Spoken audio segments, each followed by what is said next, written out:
Hello, everybody, and welcome to VFX and Chill. I am Hashi, and over there is my good friend Seth. Over there, I guess, actually, today. Just beside him, Michael Zalapsky, the great Zalam. And we are here to talk about visual effects in movies that we enjoy, because visual effects are cool and something to be celebrated. But right now we have a very big movie in the theaters that we talked about last week, Christopher Nolan's Oppenheimer. And one of the things that I keep on seeing over and over again regarding this, I think is a good discussion point, and that is that visual effects really help films, and they're a really cool, creative, innovative industry, and I think that they should be celebrated and spoken about more because that would give them more recognition and collective bargaining power and create this industry as a fun place for people to explore and create instead of whatever we got going. But how are you, Seth? And that's our show. We'll see you next week. Oh, baby, let's VFX and chill. Just kidding. I am so good. Michael, how are you? Fresh haircut, collared shirt. Gonna get all fancy up in here today if I can get my collar to actually behave itself. Just so you know, Michael, I don't know if this was your intent, but the internet or something caused your response to be fancy haircut. That was what we heard from you. Nice. That's basically what I said. Hope that was the internet. The internet never lies. No, it doesn't. Never. Speaking Unless of lies, an article about the visual effects featured in a film. Boom! See what I did there? It's up anyway. Specifically, there are a wave of directors and filmmakers that I think at some point, like CGI used to be very exciting, and there were things like Jurassic Park came out, and you'd never seen anything like it, or Terminator 2 came out, and we celebrated those, and we got cool DVD features and Cinefex publications and things like that, talking about them and all the cool innovations in that field. But then I think at some point it became a little bit boring, or we pushed the envelope too far in a couple places, and the experimentation movies that like walked so our current movies can run may have rubbed some people the wrong way. And so now, as a whole, we like to minimize the amount of digital effects because there's something about the word digital that makes people, I don't know, feel like maybe that they were created by a soulless computer as opposed to by thousands of artists working together to create something.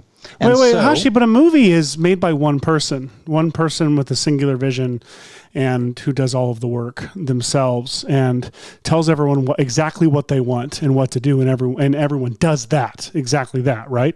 It's true. No questioning from, producers or from, release slates or, any of those people at the top. Or from the bottom. No one from the bottom gives any input or contributions or really does any work, puts in any hours. It's the director who's they all push night. That computer button. The computer button.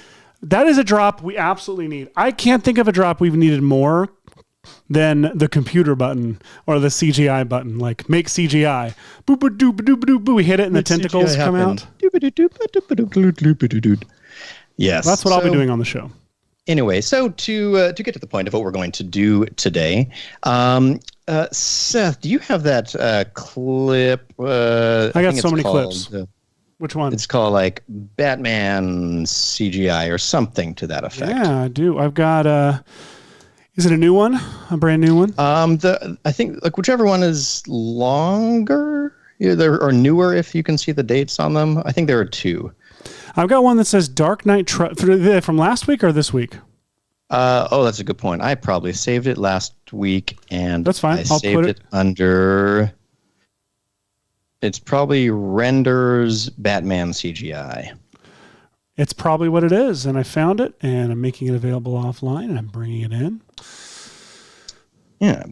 So yeah, to get to what we are talking about today, back in when did The Dark Knight come out? Is that 2010, 2012? 2006 or 7. Oh, geez. Yeah, 2007, I think. Dark or 8. Knight Rises was 2012, right? It was 2007 or 8, and The Rises, I believe, was 12. Yes. So, gosh, 15 years ago?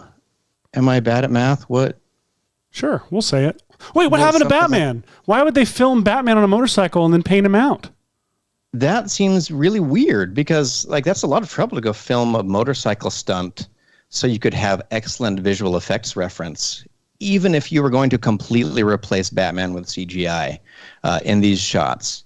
So what I thought was kind of interesting is that Christopher Nolan is famous for filming as many practical elements as he can. And what I loved about when The Dark Knight came out was that I heard several conversations and interviews with Christopher Nolan, and there was a great Cinefex article on it that explained that, of course, like if it's at all possible, we like to film things physically because it grounds a lot of things in reality. And Christopher Nolan's specific idea was that you could use any visual technique to get from A to B, so long as the action, like he called it the punchline, but like the big, the last beat of your action sequence should be a physical prop or a thing, like a truck flipping or a truck getting knocked through the I can't remember what those canals are called in the Dark Knight Rises, where the truck with the bomb falls down into the thing. They're called anyway, the bat canals. Is that what you're saying? That doesn't sound weird at all. Yeah, precisely. Whatever you said. But yeah, there was a great conversation with Christopher Nolan explaining that as long as bat holes. It's bat holes. Bat holes. As long as your finale takes place in a bat hole and is filmed practically, or a bee hole, if you will.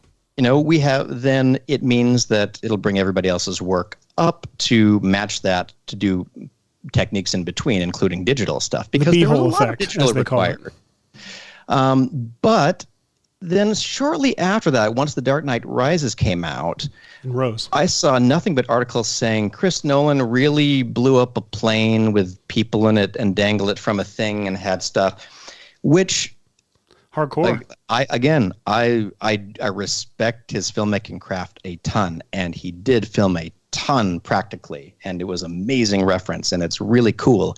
But what happened is the story of using digital effects completely disappeared from anything that he would talk about. Same as any behind the scenes or breakdown from D-Neg, who did a lot of these shots. And look at that real Batwing. I have a bone to pick with Mr. Nolan about this. That's a real plane flying around the city. Incredible. It's a real Batplane. And people will say, no, they built that real Batplane and flew it around suspended from a helicopter, or like driving around on this like modified, camera crane thing, which yes, they did. And there were some really cool shots where they got practical elements, but all of these shots that I'm showing you right here are nearly entirely digital for the action elements within them. And so they're fantastic work. Lame. I could totally tell the whole time. You could tell that this was a real Akira roll, whatever. I mean, I could totally tell it was fake. A motorcycle that did that. That's the thing. Is like I can see stuff other people can't. Like you can just tell that it's fake. No, actually, everyone can, because when you're watching something that's CGI, that you feel there are no stakes, right? You don't feel things. You die inside. Everything tastes worse. It's like a bitter, like acidic taste in your mouth. Like when you're on the Enterprise, like replicator food, it doesn't, yeah. or the Matrix, it doesn't taste like a real, spoon. It doesn't. And that's Pantoliano, also in Memento connection. Oh, yeah. So that's what we're learning here, is that practical effects are better, and stupid bad CGI like this is stupid and bad. All right. So stupid and bad. It took me right out of the movie as soon as I could tell. Right out of the movie. I literally kept looking up, and I was not in the theater anymore. Why is Woody from Toy Story flying this? And how did I end up in my car? Those are the questions that we ask as we watch shots like this. We do. And also, Chris Nolan's films. Did my favorite line from Toy Story, the "I'm Woody, howdy, howdy, howdy," come from a Far Side cartoon where it's the vultures eating a carcass, and one of them is like, "Hey, look at me, I'm a cowboy, howdy, howdy, howdy," and what? There's a Far Side cartoon. I didn't know that. That is literally one of my favorite jokes of any movie. It's my favorite ever. joke in of all. I don't know how we got here. ADHD, medication balances got us here. Visual effects. But to bring it back to our it's because visual effects kept throwing us out of the movie, out of what we were talking about. It throws you off and puts you somewhere you don't want to be. Precisely, and that's the problem with CGI.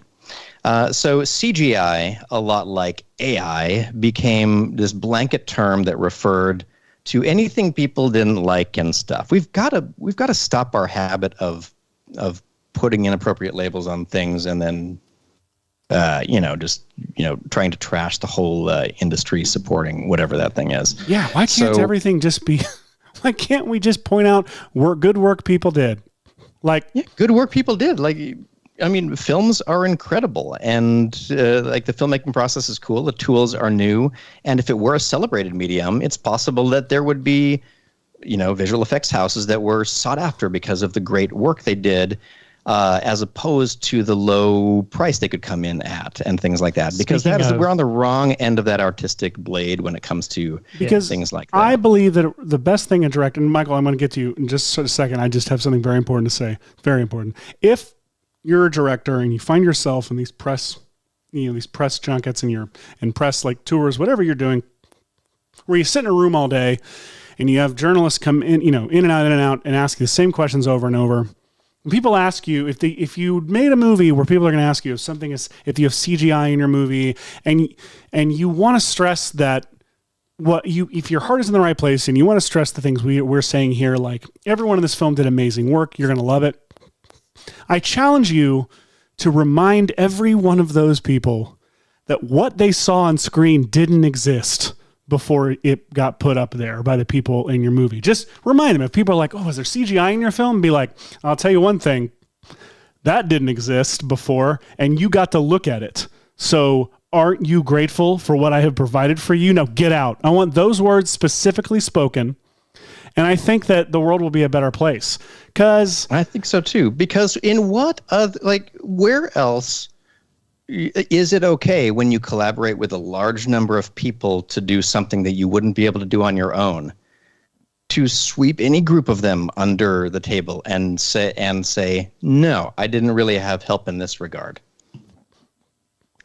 It's ridiculous. Speaking of, hats off to the over 80% of visual effects crew on Oppenheimer who were not credited. 80%! Over 80% of the visual effects crew was not credited on Oppenheimer. Welcome to a very special episode of VFX and Chill, where there will be crying, there will be coming to Jesus moments here, and we'll be talking about a very serious issue that's plaguing our nation, our world, every day, every moment. A VFX artist is not credited in a film. The thought wasn't fully finished. Every time a VFX artist isn't, credited, every time a bell rings, a fairy dies. Or every time a bell rings, a VFX artist is not credited. Or Rhythm and Hues shuts down. Christopher Nolan film. Oh God. Digital Negative is laying off a good chunk of their staff. The same crew that did the visual effects for Oppenheimer. Because what was a really cool model was when visual effect houses like Digital Domain and Industrial Light and Magic, and I'm sure a bunch of others from that era, were able to run year round and employ people on gap, which is a really cool thing to be able to do in an industry, especially one that's driven by technology and development, because that's cool to do. Here's what you should do. Here's what I think should happen. Pay people a lot of money to do the things that you want them to do. Just literally throw money at the problem. Well. Your movie doesn't have visual effects? Seth, money at it. Times are tough. The international box office definitely hasn't gone up 50% in the last 5 years. It hasn't. How are we going to pay for these movies that are making astronomical amounts and billions of dollars, especially when, I don't know. What does happen to that money?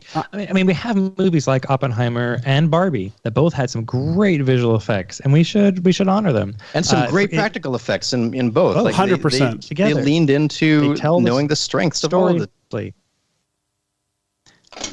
We've gone 18 minutes into the show. And we're just ranting. We've become a Ben Shapiro style show now.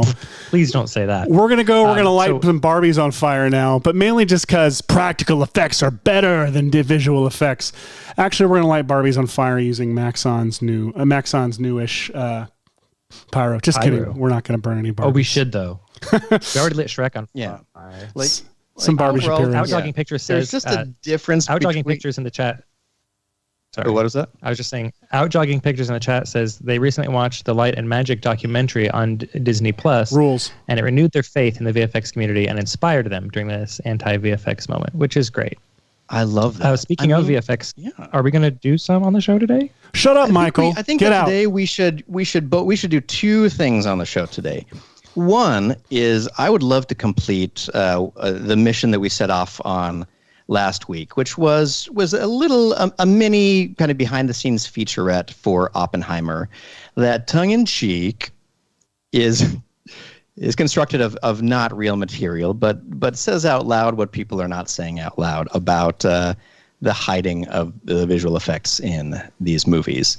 And at the same time, I think that it would be fun to celebrate how good some of these Batman-style visual effects were, because I think, it was a fantasy world, and it was less important for them to minimize the stuff really filmed. And so maybe we should try to create a couple of the shots that we see over here.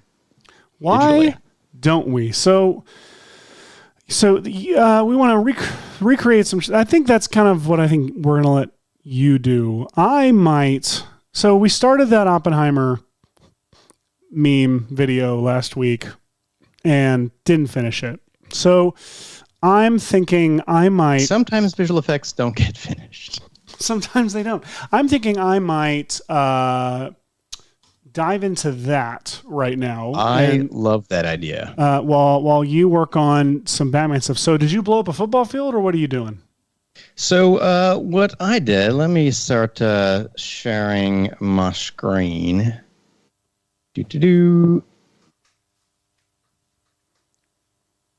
All right. So what I would love to create. Freaky Chill Weather in the chat. We've all had haircuts. We've all had haircuts this week. Not me. We did. It was a great hair shrinkening week. I'm going to let's see. Where did I put this footage? This guy had a haircut though. Folder. I put it in the footage folder. Nailed it. So there's this exciting scene from The Dark Knight Rises, where The Dark Knight I don't Rises. remember what the heck is going on here. Who can remember? But there's a. Well, they're broken a into bomb someone's in a mind truck, through right? dreams. And if it goes under 50 miles per hour, I love that we both went. I went Inception, you went Speed. I like where you went better. So there's this incredible action sequence, and it involves, oh my gosh, it's called the Bat, which, of course, that makes complete sense, but it makes it so hard to search for. It really does. The Batplane, this thing right here. There's this really incredible chase sequence where these, like military things are shooting at the Batplane and it's flying around the city. Hang on. Stuff It's like called that. the Bat? It's called the Bat, which, of course, like it No, should be. It's the not of flying course. He's bat Batman. He has multiple things, and this is the one that gets to just be called the Bat. I'm sorry. It makes way more sense to just call it the plane. BAT is short for it's short for something, right? It's an acronym. Doesn't matter. In today's like Strategic call it what it Homeland is. Intervention, Tech world, you call it the plane. I'm Batman. I have lots of different vehicles. Which one do you want to take today, Batman? I want to take the Bat. Okay, remind me which one is exactly the Bat. But if you say is that short for the Batmobile? But then if you turn and yourself? say I want to take the plane, everyone knows. It's very hard for Seth. It's very hard for Seth to turn his rant off and turn his creation on. It is difficult, but I'm going to focus on this shot for because there are some cool editorial things going on here that I noticed about these sequences. So this is an incredible action sequence, chasing through the streets, explosions, real stunts, mixed with good reaction shots to see what's happening to the characters during them. So this is, it's good filmmaking here. So I am not meaning to disparage any of the filmmaking. It's incredible. This is a real stunt of a real thing blowing up on screen. And But that now, cuts hey, from the that- motorcycle, which I think is also called the Man, is the Man, that this one was just called. practical or digital? The Man. So we cut to this shot, and I do not have confirmation, but we've got this beautifully framed Batpod with Catwoman riding it past all of these action elements. And I do not believe that this is real. I believe this is real, and I believe they just cut from a real stunt to incredible visual effect work right here, back to a real close-up, and then from that close-up to a close-up of Batman, so we're grounded again, and then right from that, oh, dang it, I can't scroll slowly on this thing. Oh, no, I've lost it. I should have put this in a comp, is what I should have done. I'm trying to scrub in the footage with it. Like an animal. Like, oh gosh, like a goldarn animal. Let's see, where were we? Right before all these crazy missile shots. I'm so sorry, everyone. No. I scrubbed too much. Never apologize for scrubbing. Oh yeah.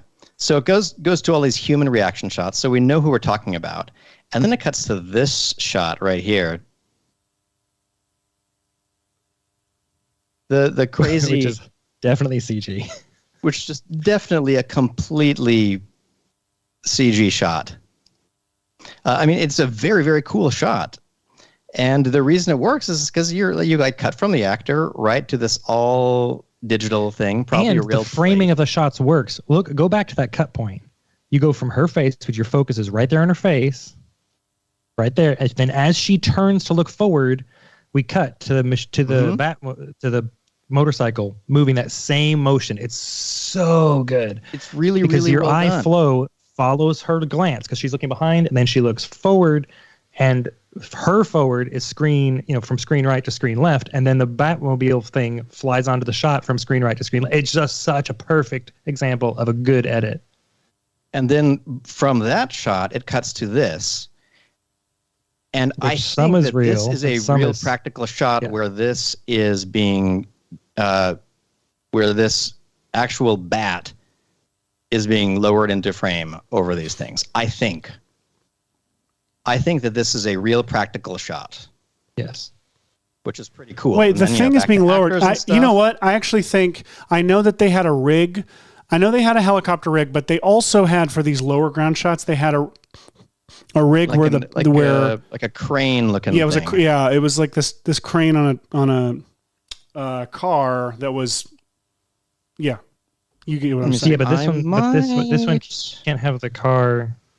Yeah, with the things under it, unless they just paint it out and put a new thing under it. It could be. I mean, either it's a. I just know you're limited in these shots. You're limited in how low you can drive a helicopter. You can fly a helicopter. I might have it in Chicago, this is Pittsburgh. I think where they shot these shots.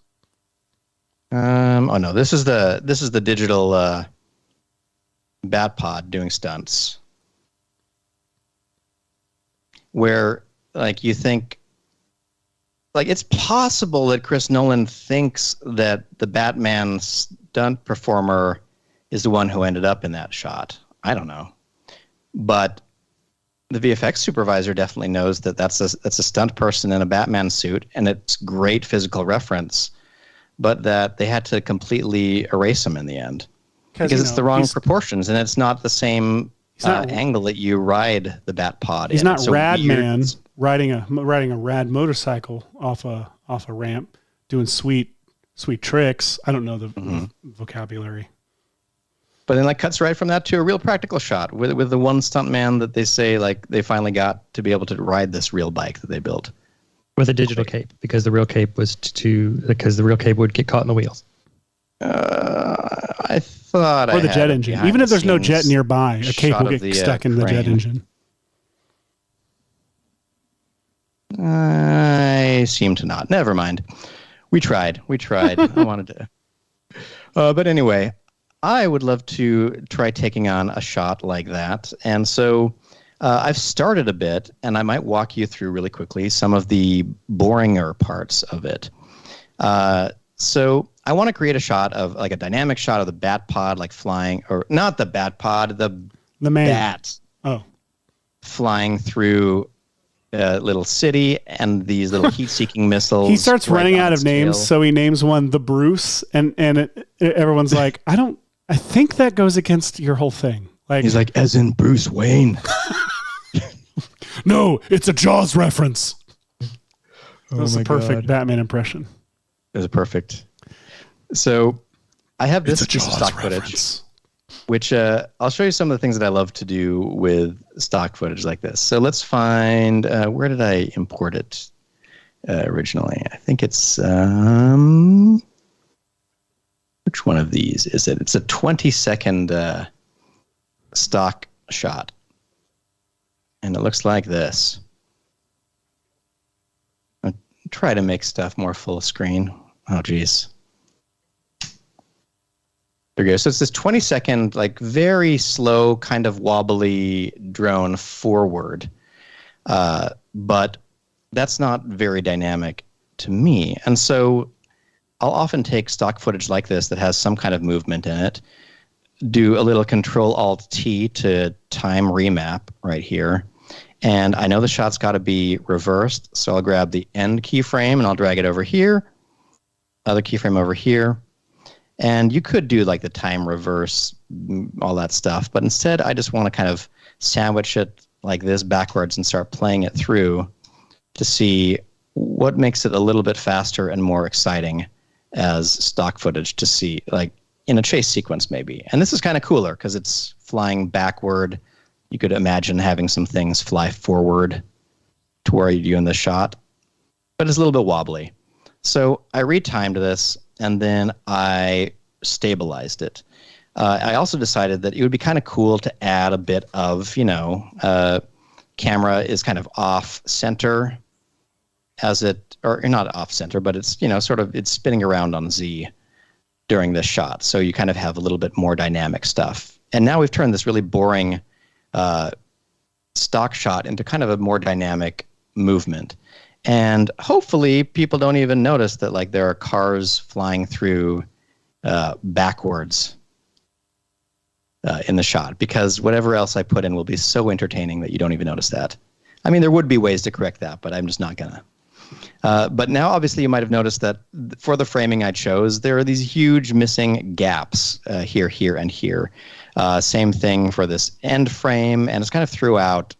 The shot is getting too small like that. So what I did is I used a trick that we've been, you could just, with these transparent areas, run content-aware fill, and it would try to fill these in. But one thing that's really worth knowing is that since it's all based on motion vector guesswork, you kind of know that at the end of the shot, you won't know what came before because that's as far out as the camera ever gets. But as you start to zoom in, you're hiding parts of the shot that used to be there. So there are things that content-aware fill will be good at. It'll be good at knowing what's about to leave shot and continuing it leaving shot, but it won't be good at making up what was here at the beginning. And so for that, I just click on Create Reference Frame, and that will instantly open up Photoshop here. And I think since we create reference frame button is the new Ecto on VFX and Chill. It is amazing. So you just press that, you have this in here, and then I think they've upgraded the whatchamacallit tool, but I don't remember how they did this. So I'm selecting the pixels in the frame, and now I'm going to click this little select invert button right here. I'm going to click on this little nope, not that one. What do I want? I want expand selection. So they've put, like, all the tools are kind of available right there, so you don't have to keep on going up. So let's extend it by 5 pixels so it's covering up that, and then we'll just press generative fill with no prompt in it at all.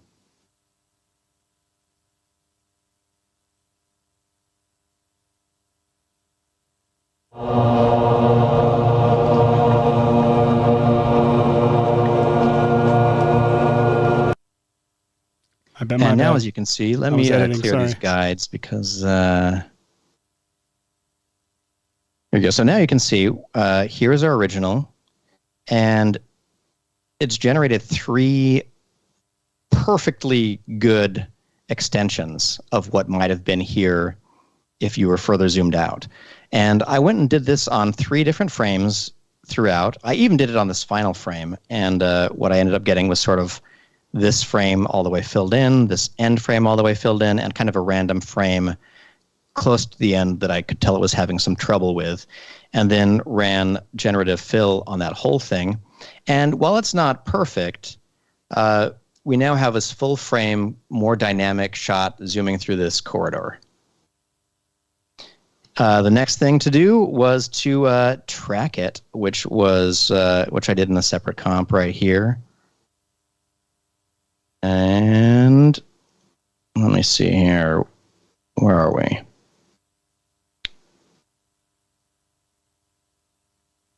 All right. So I did a couple of things in this comp. I camera tracked the original plate right here. I got a pretty great result. I knew that since I did all of that stabilization, that it was important on my 3D camera tracker to say variable zoom right here, because if you don't do that, it tries to assume it's a fixed lens type, and because of all the weird warping and stabilizing that happened before, choose variable zoom, so it'll kind of account for that.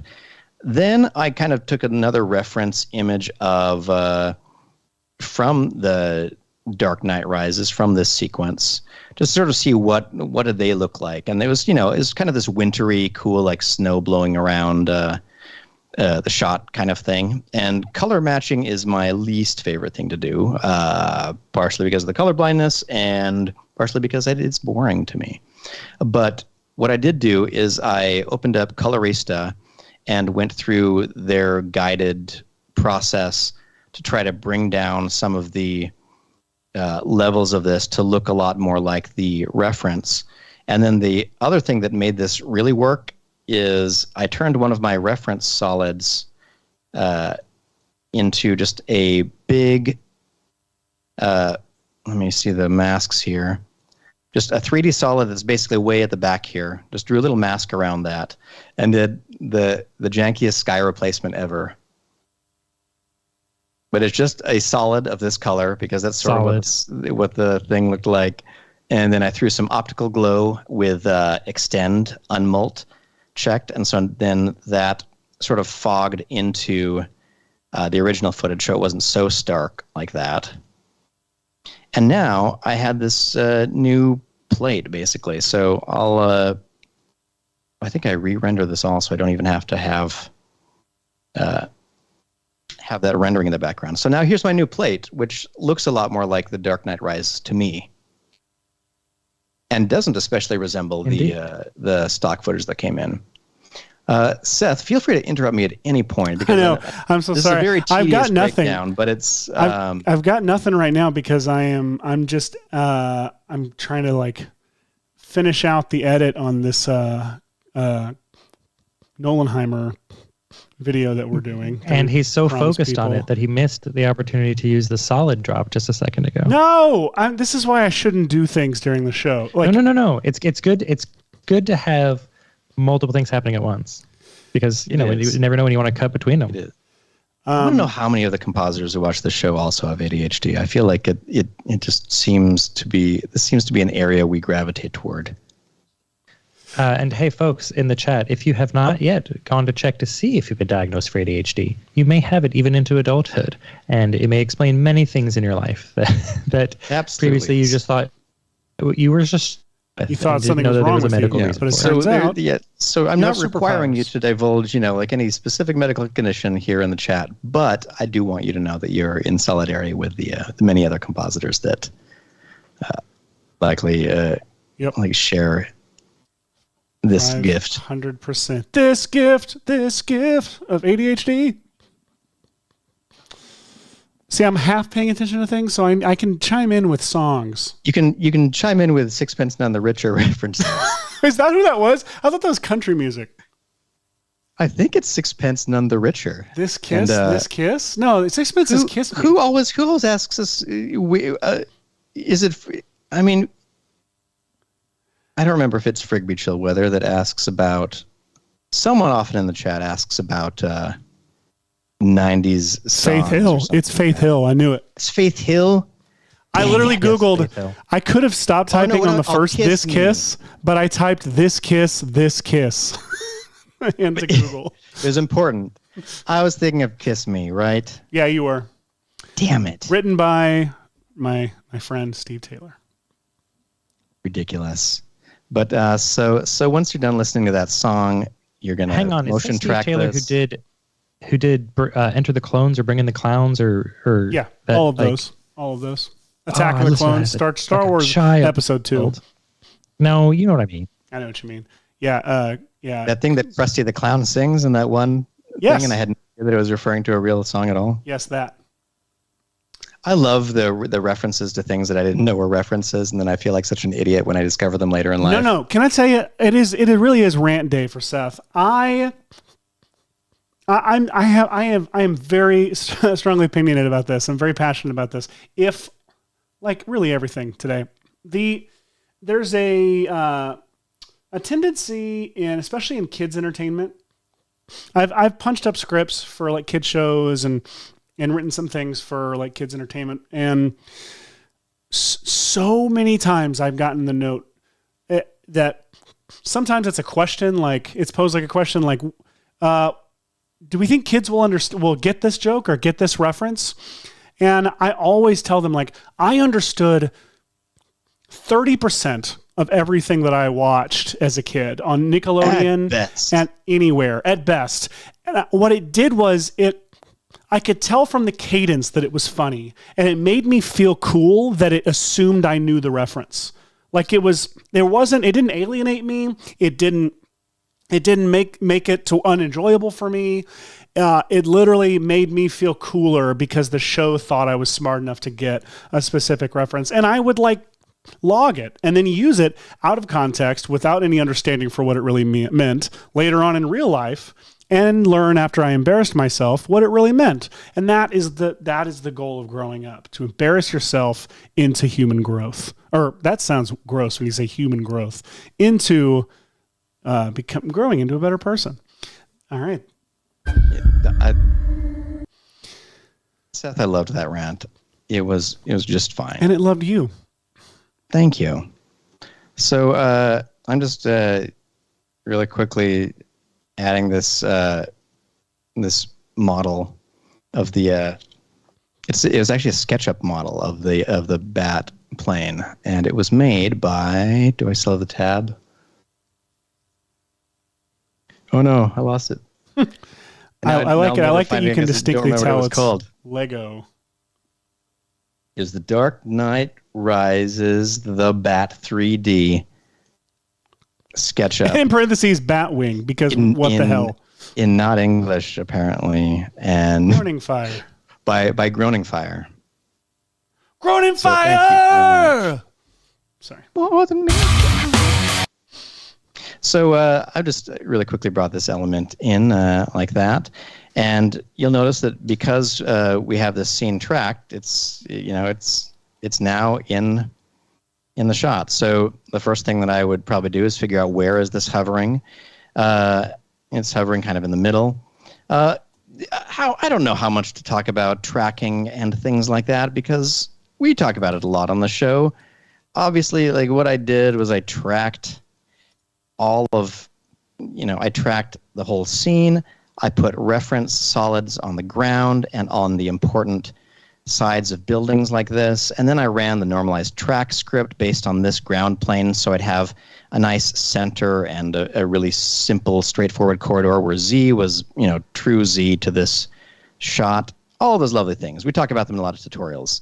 And that brings us back to what? The baked bat plane? No, where was my plane that I was working with?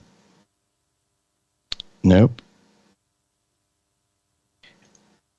And if you have not yet grabbed it, the normalized track is a free script that you can download that makes working with camera track stuff in After Effects so much easier. It makes the scene scale much more correct, and it gets you a ground plane set up where you want it, so that when you apply Trapcode Particular, Element 3D, or any other sort of effect that works in After Effects 3D space, it's like where you want it to be and the size you want it to be. And a link for it is in the chat. Oh, that's so kind of you. I mean, so it's free, and I like giving away free things to people, especially when they're useful. I love that. So because this is an aircraft, I'm going to do one of my favorite things to animate it, which is I've put it right there. It's attached to this null, and I'm going to say Batplane, so I remember what it is. And then, wait, where did I move it to? I moved it Rigby, up. we know it's called the Bat. We're just going to call the Batplane for now. I'm not going to. Nope.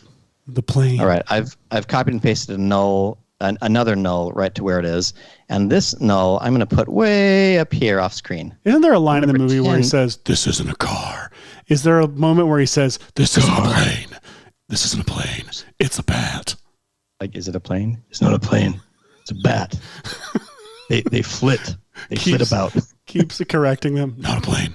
Like Darcy Carden in The Good Place. Exactly like that. He just ran off with a bomb in that plane. Not a plane. Turns back around. It's not a plane. Get out of here. You have a bomb. It explodes too near the city. Oh my gosh. All right. So one of my favorites. I haven't had a lot of sleep this week for reasons relating to things going on in my household. So you don't even need to mention it. The two of us are wildly delirious. That was the other title for the show, Wildly Delirious with Seth and Hashi. That's our romantic we're doing so well. Drama, romantic biopic of the two of us. Wildly Delirious. We did this on some other show where I showed one of my favorite things to do. The B Roughnock in the chat is petitioning to do the whole walkthrough in the Batman voice, and Jason Murphy says you should animate its wings flapping so it's more accurate to being the bat. And Chris Frano says I'm not wearing hockey pads had the same feel. I'm not wearing hockey pads. Actually, in the theater though, what the line really was I'm not getting by the pants, which is all that we could understand. Scooby-Doo says something about pants. That would be another thing that I hope was just cut out from the film is how often people asked if he was wearing hockey pads. like is that dude wearing hockey pads? And he had to be like, I'm not wearing. No. He did it in the Scooby voice. He got so mad. Oh my gosh. But just another example of perhaps if you're ever a billionaire in a wealth inequality stricken, crime ridden city, there are possibly other things that you could do than convert your military industrial complex toys into blowing up stuff. Oh, Mr. I don't know. Mr. Billionaire, you want to help the town? What sort of charity are you going to start? What sort of public programs are you going to fund? I want to punch people. Guys, I really, really want to fly planes and punch people. It's a stage such a rich guy thing to do. He's like, I want to punch people, but I can't. But if I could become a symbol for punching people. Don't do that. Just start public programs. Buy lobbyists. Good gravy. This isn't a public program. Punch. So then what you're going to want to do is set some keyframes on the Z. So take that, everyone who said our show wasn't woke enough. Have people said our show wasn't woke enough? No, just that was a joke because in the comments, the Facebook comments on the extremely viral 11 million impressions viral post that you all made of Mission Impossible, one of the comments, someone said, we need more of this, not that dumb woke stuff. And then someone else said, this is an example of woke something something. So the Mission Impossible you both made is simultaneously woke and not woke. Which is what God calls us to be. Confusingly woke and not woke simultaneously. I don't know where I was going with that joke. Hopefully someone laughed by now. Guys, we're so woke. We're like the wokest people I've ever met. Just look at this lineup. We have I want to hear how you do it. Go do it. That's all right. So what I do is I parent the plane, the aircraft, to another null that's way up above it, like that. You know why? Because now it's like a cute little string toy, and I can go like this. I can go. Yes. swoop. You can swoop through the shot. Oh my gosh, that's such a good trick, Hashi. So look at that. So very easy. Because otherwise And you have to you've got another try to null on animate. this, so you can deal with that good. separately. great. But I can set a Z keyframe for this over here, maybe something like that. Hey, real quick, do you guys think this looks like actually the actual Albert Einstein being interviewed about this movie Oppenheimer that he's in? Because I do. I do. He's like, I don't know what they were asking me. And I'm a smart dude, but all right. Sorry. Back to the interview. Perfect. Or the tutorial. So once you've attached your aircraft to an object like this, it's really great because then you can just swing it around like this.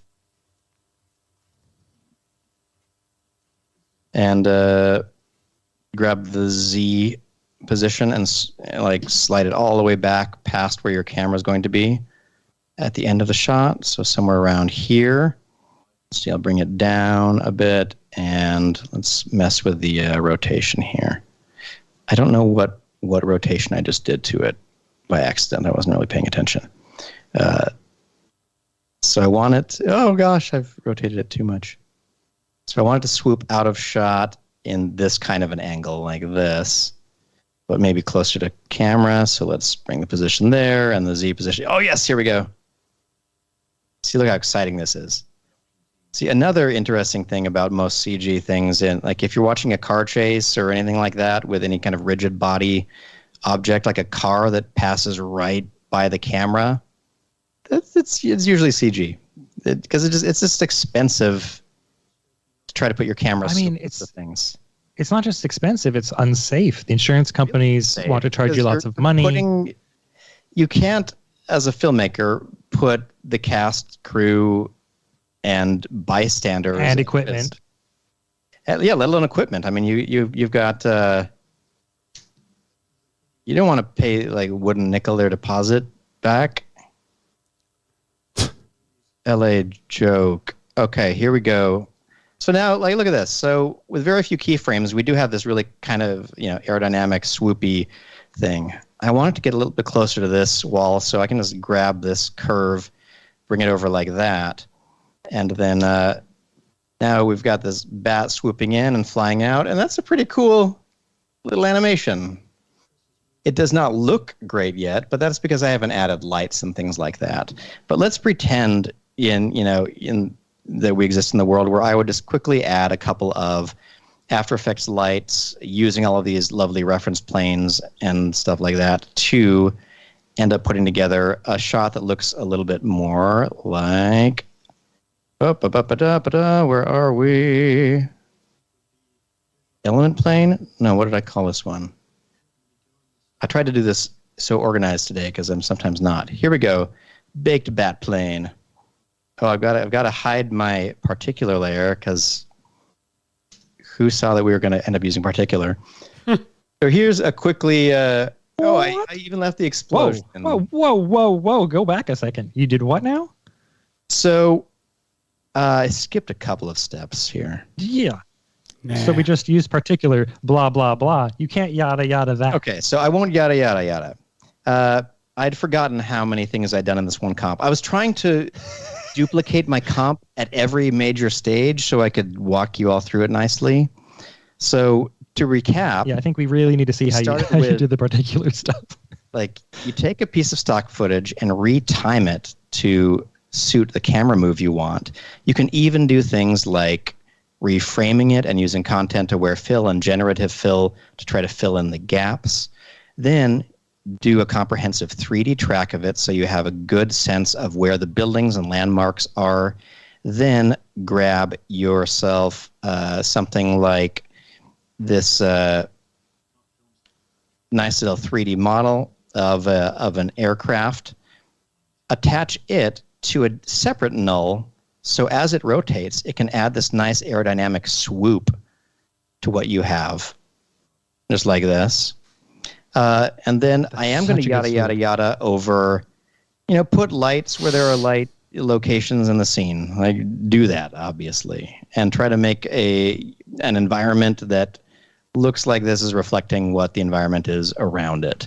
I don't want to get into the details of that, so I'm not gonna.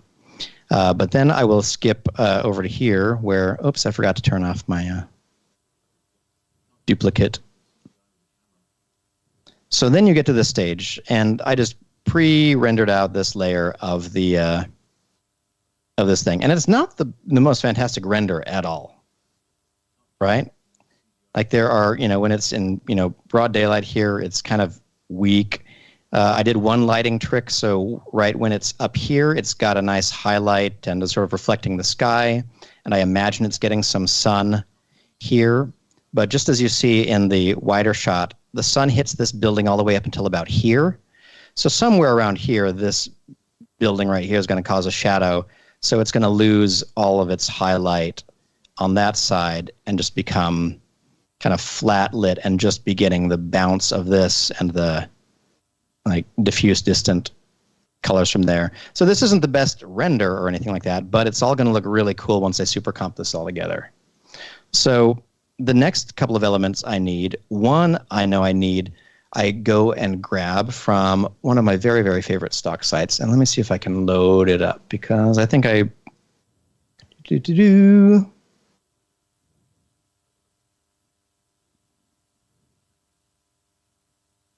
it is. Our favorite cool, awesome stock footage people, Action VFX. Cool, awesome footage people. Recently, you should check out. They are releasing a thing called Action VFX Plus, which is a subscription-based service thing where you can have access to huge portions of their collections, where you can grab anything that you need during your subscription time. Whatever you grab is yours to keep, which is really cool. So you can go through, grab stuff. They don't know if it's a good idea or not, but I feel like it's a really cool way that if you're working on a project, you can hop in here, go through their stuff. You get discounts on anything that isn't included. So do check that out. And we'll probably talk about them a little bit more as we go through. I use Action VFX all the time. Obviously they have, fire, cool explosions, blood, gore. I think the ones that I need right here are aerial explosions, and they have volume 1 and 2 of those. Let's just pretend that I browsed through the website, found the one that I wanted, and saved it. Once I did, I was able to just quickly take a peek at my motion-tracked footage. And in fact, one of the things I like to do often is turn these little guide layers back on. And then if I click on F11, it puts me back in it can switch me to kind of this random other camera that I can use to orbit this. Oops. Did I press F10? I did. F11 will give you this custom camera that you can kind of fly around, which is really nice. And in this case, I know that, this is that one building. Here's the camera backing away, doing all that stuff. One other really cool way that these guide solids could be helpful if you were working on a shot like this would be to, solo your background, go back to the shot camera, and know, like, okay, this is building 1, and we know that there's probably going to be a shadow cast on it by the plane as it goes by, so maybe I'll make this square a little bit bigger here, and then I'll select it there, and I'm going to press, let's go to a frame where we can see more of it, and it's less see more? Motion blurry. Oh, I probably have motion blur on my background, don't I? But I'm going to press my 3D plane stamp button is what I'm getting at. Select as 3D solid, press the 3D plane stamp button. It's going to grab that texture from that building and project it back onto that solid. And then I can go ahead and do that for these other buildings too. Let's say building 2 is this one right here. Maybe stretch out this solid a little bit more because I want to see more of that there. Ooh, it's actually casting a shadow. That's funny. With a 3D, After Effects 3D thing. I'm going to disable that by going into here and saying accept shadows off on my building layer. Then I'm going to go to this layer and let's find a good still of it, maybe right here. I'll press my 3D plane stamp button again. once I align this solid a little bit better, 3D plane stamp. It's going to grab the texture of that wall and put it on this solid. So now if I switch back to my my weird side view. And real quick, Hashi, Shargazi, you are a little late. This is not a CG city that Hashi is using. It is footage of a city. This is footage, but now I'm taking elements of the city and recreating them as After Effects cards, just so. And if you want the free 3D plane stamp script, there's a link for it in the chat. There sure is. It's just as simple as that, folks. You just go to a frame like this. So, for example, one of the things I know I want to do a little bit later is do some interactive light from this explosion. And so I'm going to need a good reference of what this building looks like. So maybe I can do that lighting pass in Photoshop or somewhere it's easier to grab all of these elements. So the way the 3D plane stamp works best is you kind of come up with a 3D solid that's tracked into your scene. You can make it semi-transparent. That part doesn't really matter for the stamp to work. And now I know that this solid kind of covers that whole side of the building, which is great. Maybe I'll lower it down a little bit and scooch that up. So now I have this whole section of the building face where the explosion is going to hit. And I'll click, while it's selected, I'll click on the 3D plane stamp button. It'll undistort that bit and then put it back on a solid right here. So if I leave these layers on, you'll see what I'm doing is I'm creating these planes that are basically in place where they would be, which is pretty cool. And the nice thing about having planes like this is if I grabbed like this wall one, I could say reveal it over here in the project window and see what that is. Or I could take this and make a pre-comp of it, pre-compose, but leave everything in here. And now if I were to go over to that pre-comp, I have this image, which is nice and flat. So if I want to draw, an explosion, whoops. What am I trying to do? Let's make a new solid that's like a yellowy, orangish color. Say OK. We'll put it there. We'll feather that out like this. Maybe change the blending mode of this to screen. Now if I switch back right here with this handy dandy, what do you even call this thing, Michael? I'm sorry I have not figured out the magnify my screen thing yet. Oh yeah, I forgot how it's done. But the control, hang on. You can also, Windows key scroll up, I think. Yeah, you can see where something was. And look at that. So now I was able to draw something more flat that'll appear. Windows key plus. Windows key plus? Okay. Yeah. Oh, geez. Windows key plus and Windows key minus turns on the magnifier. You should be able to Windows key plus. Okay. Oh, gosh. Zoom in. This is a really interesting setup when you have I have 3 monitors right now in an L configurations. So yeah, this little tool right here allows you to quickly look at the flow chart of what's going and coming in and out of all of your comps. And in this case, I was back over in the pre-comp over here, and I wanted to see where it was and was without having to fly through these tabs. And so I just went cha-chink. And now, because this is a nice flat plane, I can just I can add my cool interactive light effect right there, which is pretty cool. And now, similar to the process of using something like Lockdown, I don't even need to keep the original footage in here because the original footage is already there. So I could take this medium orange solid just like that, and then maybe do some, what's it called? Distort displacement map, and then I'll select the original footage there, and then I'll use its luminance values to mess up this feathered thing. Oh, does it not do it? Oh, I did it on itself. Sorry. That was going to be so much more dramatic. Okay. So this very boring orange feathered solid is above its reference wall layer, right? So I'm going to solo it because I don't actually need the building. The building's already there. But then if I add a displacement map effect to it and select the footage card, I could use its luminance values to kind of push this. Hashi, can I recommend you use the chromatic displacement because that way it won't go diagonals like this one will? Oh, that's a good point. Just turn down the chromatic spread on it.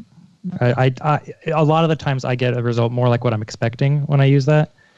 Just turn down the chromatic displacement spread. Is a much nice, and the soften displacement layer control is right within it. You don't have to try to pre-compose anything, which is really nice. So if I turn up the displace amount, look what I get now from this boring feathered thing. But what's neat about it is that that's going back into my 3D comp. Let's use a little thing again. Look at that. Michael, brilliant call. Solid. So now we're going to pair that with using this location and throwing in this really cool asset, this aerial explosion from Action VFX. Let's relabel these a little bit better. So interactive light. And I'll throw this down below the aerial explosion. So now, ultimately what I'm going to do, let me hide these other building layers because I don't really need them. They were just for fun. For fun and reference. For fun and reference. Once I put these in Supercomp, this won't be an issue, but I'm going to do the trick. Since these are intersecting with each other, I'm just going to add a quick adjustment layer in here so I can put it between those two. Whoops.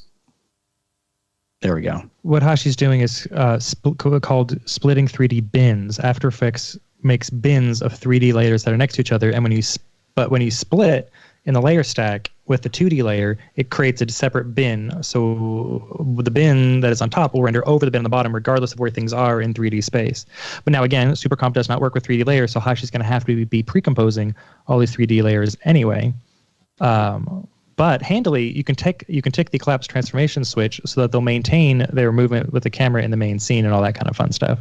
Yeah, when we get to that, it's very easy. It sounds annoying and scary, but actually ends up being just fine, like so many things in life.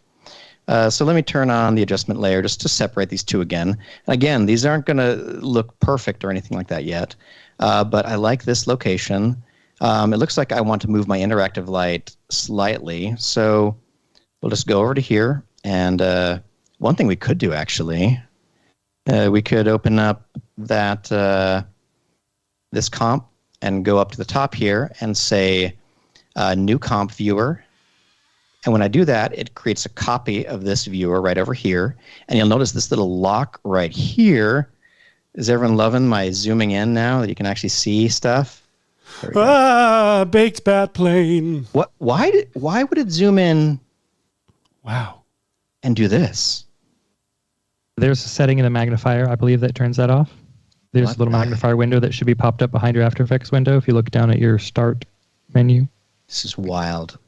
Zoom out all the way, and you zoom out all the way, and then so you can see. Look down at your start bar, and you should see the magnifier is there as an app, and I think it has settings where it will scale it less smushily. I think. By cubic. You know what? I'm getting lost here. We just went over here. Let's focus on doing this stuff. Yeah. So if you're trying to work across a pre-comp and what it's feeding into, especially when they don't look like each other, you can right-click here and say create new viewer, and it'll create a copy over here that's locked, which means that over here I can jump over to that pre-comp, and right in here I can take this solid and slide it around, and as I do, you'll see it's updating over there. Isn't that nice? So now I can find so it's a solid drop where this interactive light matches the best. And not only that, I can scrub through and I could say, let's keyframe the mask expansion maybe. Maybe the mask expansion right here, because I think that's a cool amount of light maybe. Maybe a little bit more down below. I don't know. What do y'all think? Also, I can experiment with if I like the displacement to be positive or negative. Let's see. Negative looks like that. No, positive was the correct way to go. That looks more like underlighting for this above stuff. There we go. So we'll set a keyframe for the mask expansion there, and then we'll scrub back a few frames to where the explosion is barely started. We'll choke in the expansion, and then we'll go to where the explosion is gone and keyframe it all the way off. So now it'll get expanded as we get to about here, and now you've got that nice big interactive light. In fact, by here, it could even go wider. So let's create some keyframes on the mask shape too. And where'd my mask go? Come back. Oh, it's over here. It's going to have that light crawl a little bit forward because of that thing, but I'm going to turn that sideways so it's a little bit pointier. There we go. And then it does sort of stick around, actually, staying pretty bright. So maybe I'll expand that upward here and downward here. And I could tint it more the color of this, but I think we're going to color balance everything differently anyway. So now let's close this extra viewer we opened up. We can look at our pre-comp right here of that interactive light, and it just looks like this. Like the cheesiest looking thing. But it combines so nicely into this as an element, because you could just throw the explosion in there, but it's so much cooler when you have that building side light up from it, right? Interactive lighting just always makes things much more believable. Like if you want it to look realistic, you've got to have stuff that emits light act like it's emitting light. And one thing that's going to be cool is this is going to do a lot of the work for this section, because this, like right up next to this building, it definitely needs some interactive lighting. The rest, I think I'm going to get some really cool mileage from optical glow in Supercomp in terms of letting the bloom from this fade all over the other nearby parts of the screen and wrapping around the bat, as it were. Anyway, the only thing missing now is something to motivate that explosion happening. And so what I'm going to do for that is I'll create a duplicate of my I've already done this step, everyone, so settle down if you have to. But I just made a copy of the position of this null object, created a duplicate of it right here. I think let's see, which one is it? It's called null 3. And I just offset the timing a little bit. So you'll see that null is kind of right behind the bat by a few frames. Then I grabbed 3-point lights and I parented them all to this null right here. And specifically on these emitters, gosh, the zoom thing is so fun. So I named these 3-point lights emitter 1, 2, and 3, and parented them to that null object like that. And then once that's done, I can add an instance of particular. And one of the really cool things that particular has that I hope you know, and if you don't, now you do, for the emitter type, you can select lights. And in this case, I created these 3 ones called emitter because over here in particular, gosh, I'm trying to get better at this. Boop. Oh no. I closed the window that said I was click back on it. Just click back onto After Effects and it'll make that go away. Oh. There we go. Okay. God, this is really weird. Okay. So emitter type lights allowed it to go to these lights right here. And the reason it went to those lights specifically is because right here under the light naming, you can click on choose name, and it's going to look for lights with this prefix, emitter. Which is great because it means you can have multiple systems in one instance of Trapcode Particular that are all based off of different lights. So you could have ones that are named, system 1. And you can say, hey, I want all the lights that's named start with system 1 to be emitting from this emitter. It's really cool because you can control how many particles per second based on the light's intensity. You can change the color of the particles based on all the color of the lights.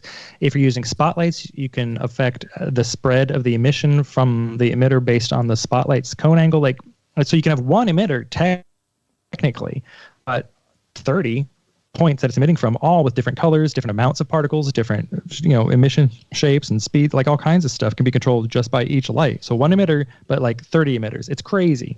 And also under the particle, there are several different ways you can have the light properties affect what's happening in particular.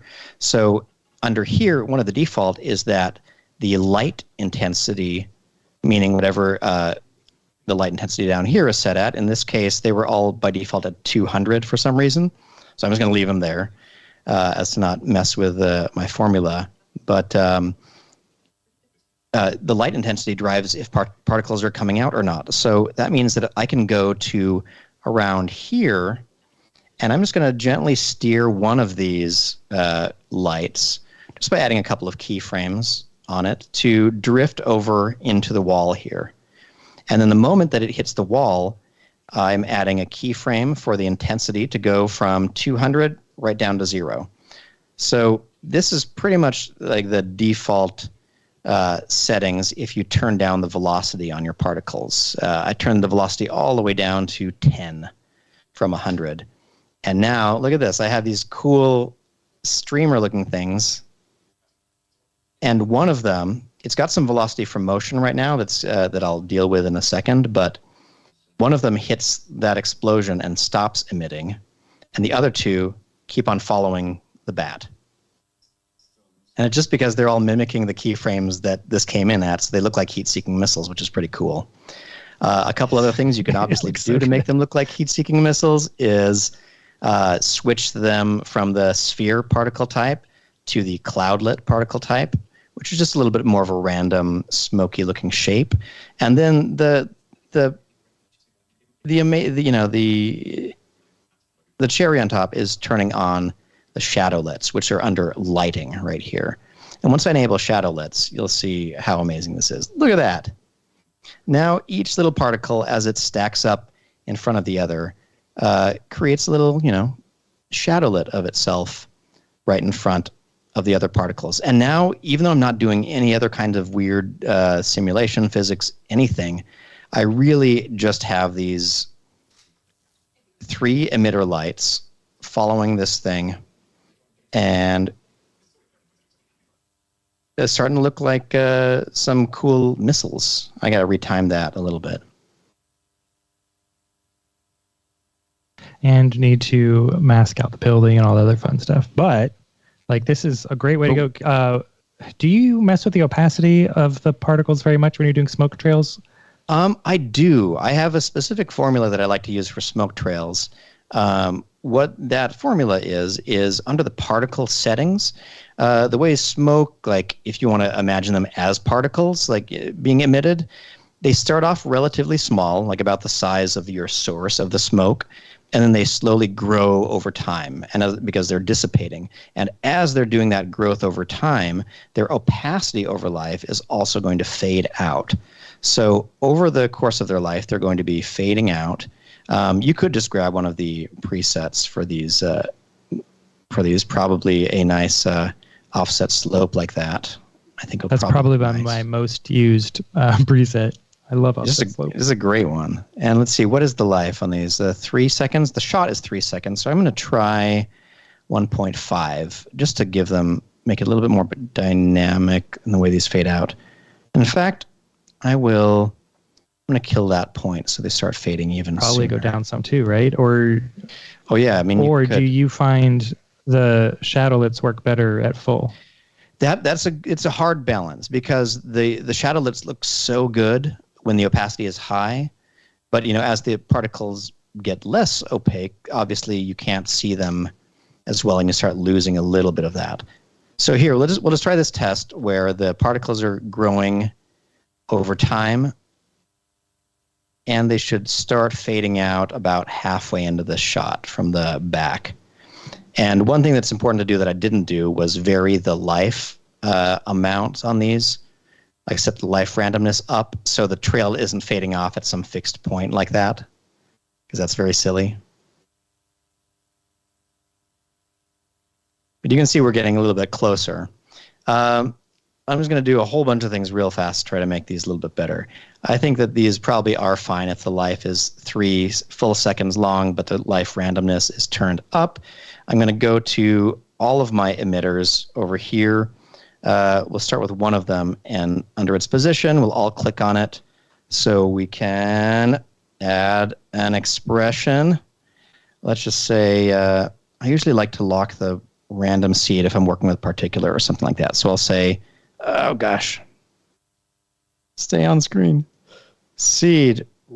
It's just gonna. It's trying to justify it weird. It follows your mouse. So we'll just say, you can all just trust me on this. I'm going to say seed random, and I'm going to pick a random number, and then semicolon, and then I'll put my wiggle expression. I'm going to do a wiggle expression of like 3 by 25. That might be too much, but I'm going to right-click here, and I'm going to say copy expression only, and then I'll paste that on emitter 1 and 2 also. And now if I double tap E, it'll reveal all of my expressions on these 3 things. And I'm just going to alter the random seed on the other 2. Okay? Now, what he's doing is the wiggle in After Effects, if you don't specify a random seed that's driving the wiggle, it will be driven in part by the layer index. So if you've got a wiggle you really like, and then you add another layer into your layer stack, then suddenly your wiggle is going to be behaving differently because it's based on a different random seed. So what Hashi's doing here is saying, hey, you're not going to get your random seed from something that's based on a layer index. You're getting a specific random seed. So that wiggle will always stay the same no matter if you add or take away any layers. Oh, and speaking of light emitters, I meant to mention this earlier. The recent update to Trapcode Particular improved performance in scenes using light emitters. Some scenes that I saw got good 3 times faster rendering just based on the last update. So if you're not on the latest version of Particular, folks, highly recommend. That is incredible. All right, so you can see that that wiggle expression is now adding some variation to the initial vector of all of these emitters. There are some systems inside Particular that I can use to also simulate how they're reacting to the air as well, which will be fun to do in a second. But I just wanted to see if these are too wobbly to look like heat-seeking missiles. I think they're a little bit too wobbly. What do we think? A little too wobbly. Oh, hey guys, maybe I'll be on the show. Let me see. I think wobbly, yes. Oh, are you still here, Seth? I'm still here somehow. I forgot. Oh my gosh. Let me see. This has become Hashi talks and doesn't pay attention to anything else in No. I stopped paying life. attention way before you did. But how are you doing, man? I'm good. Just editing this video. It's going to be funny. I don't know how much to give away to people on the show. I mean, the basic premise is that, the basic punchline is that our fake Christopher Nolan is so against any sort of visual effects that he risks life and limb and terrible films just to keep things quote unquote honest. And it's very funny. Tell you what, let's check in. I'll show you. I can show you the cut that I've got so far. Ooh, show the cut. I'm going to have a bite of this sandwich that I forgot to eat before the show. So the idea here is we've got, again, I want to reiterate, we've got these clips of Nolan talking that are not real, but it is concerning that some people last week believed that these words would come out of his mouth. And it just goes to prove our point.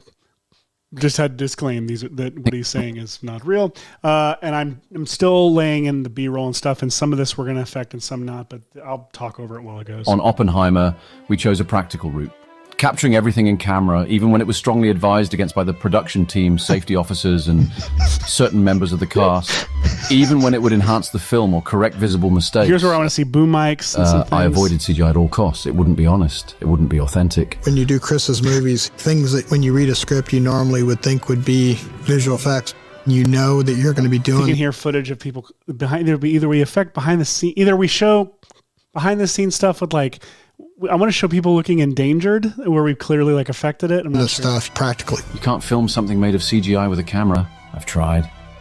Bloody terrible. Chris makes films for theaters, for movie-going audiences. You look at the film Memento, no CGI. Batman Begins, no CGI. The Dark Knight, still not a trace of CGI. The one with Anne Hathaway, zero CGI. You're beginning to get the picture, yeah? It really speaks to Chris. Does the joke play there that like it's tricky because I don't know if it's clear that he's Is it fun to I think you have to have a wipe there. You have to have like a wipe onto the real one.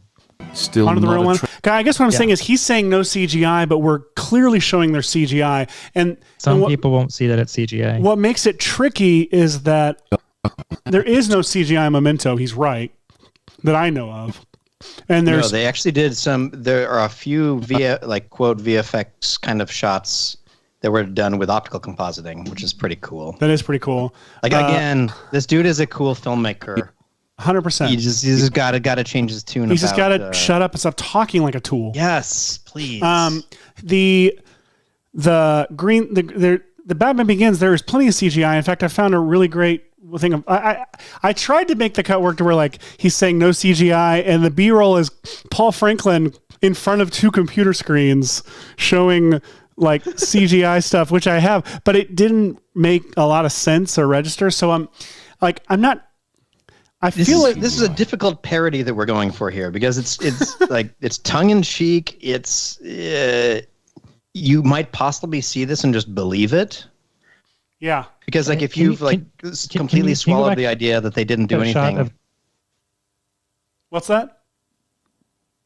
I was gonna say, can you go back to that shot earlier in the timeline where you've got Cillian Murphy and all the sound crew and stuff? That stuff, yeah. Yeah. I'm not sure if that played in the cut like that's a shot in the movie. They just didn't take those people out. I think it will when it's preceded with several others like that. Gotcha. Yeah. Okay. So I'm hoping I'm going to have this whole space be filled with that. Be honest. It wouldn't be authentic. And then that's just the last one to me right now. When you do Chris, I might switch it around. Movies, things that when you read a script you normally would think would be. So he's saying things you think would be visual effects. You're going to be doing practical. I'm not sure what to put over that yet. We have something in a similar vein. This works right out of the box. Chris makes films for theaters, for movie-going audiences. Films for theaters, movie-going audiences. I love that John Malkovich comes in and lets us know that. It does sound like audiences. It does sound like that. that. Film Memento, no CGI. All right, so then You need to get the picture, yeah? It really speaks to Chris and the way he directs. All of the energy goes around the camera. So that's clear, right? So with this whole team with such a great camaraderie and with the commonality of we are going to get this in camera. And then we got to do the mouth on this. I mean, perhaps if we could build the computer inside the camera. Which that's 100% Hashi's line. That last one, it's so funny. So yeah, it's tricky. I'm trying to figure out. We have to stick I feel like we have to like stick to the narrative, like whatever our angle is that we're taking on these jokes. Like we gotta be consistent. And so like the thing that is a hard thing because like so many things are funny. It's like, very this is funny. Stupid words into his mouth. A guy filling a barrel of gasoline is very funny. Safety officers, especially because it's like the Dark Knight where he's like, "I'm a simple man. I like gasoline and bullets or whatever." Yeah. And then he says certain members of the cast. Certain members of the cast. As Cillian Murphy's climbing a ladder. Cracks me up so much. Even when it would enhance the film or correct visibility. I think the joke is we're just taking things Nolan usually says and we're just pushing it to the brink. And I think we go super overboard here. But I think it works. No, it works. So we're like easing up to it. It has to go. It has to get crazier and stupider as it goes on till it makes it like so obvious that it's fake. Things that when you read a script, the script, you're going to be doing it in camera. It's like, do I find a monitor of them I've got footage of like bomb footage. It's like, could they be watching some of this stuff? Or do I just cut to this stuff? Into scripture, the Bhagavad. Of just huge. Yep. That's what I think I do. There we go. I just, while he's saying things you would normally do visual effects, you're going to do in camera, we just show what's clearly bomb footage, like archive footage. Well, some people think he actually set off a nuclear bomb.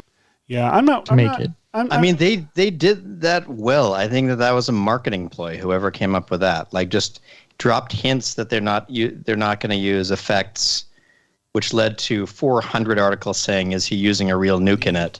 Yeah.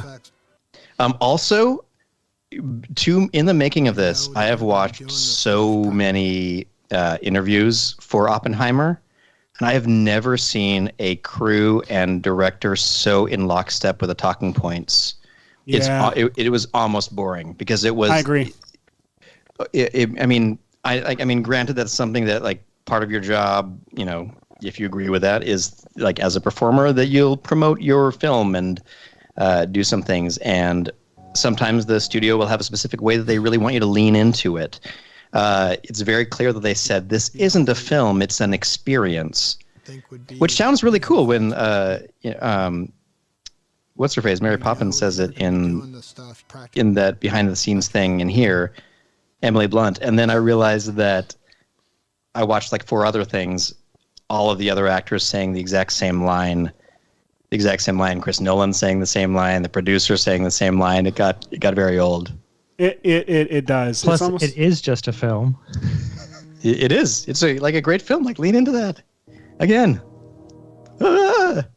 Incoming. Let me see. Seinfelded. I think. Let's see if this works. Read a script you normally would think would be visual effects. Oh, hold on. This got a scale to frame size. Maybe. Here we go. Think would be visual effects. You know that you're going to be doing this stuff practically. You can't. Like, is that that reads right? Okay. You're doing this. Let's see.